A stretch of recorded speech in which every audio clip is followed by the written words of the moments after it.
veut. C'est vrai, il faut protéger notre vie privée et celle de notre famille. Comment? Il ne faut pas tout partager comme les photos intimes, la localisation, les coordonnées, les adresses et mails. Il faut se montrer prudent, mon fils. Tout ce que tu partages sur Internet peut tomber entre les mains de personnes mal intentionnées. Sur Internet, tout le monde n'est pas gentil et tout le monde n'est pas ton ami. Évitons de tout exprimer et de tout accepter. Il peut y avoir des dangers.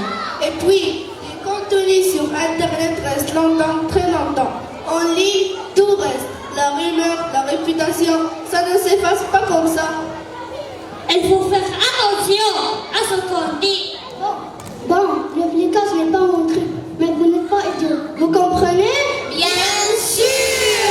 Je ne dis pas il ne faut interdire tout bonnement l'Internet. Il faut juste apprendre comment l'utiliser. Je vais vous dire quelque chose.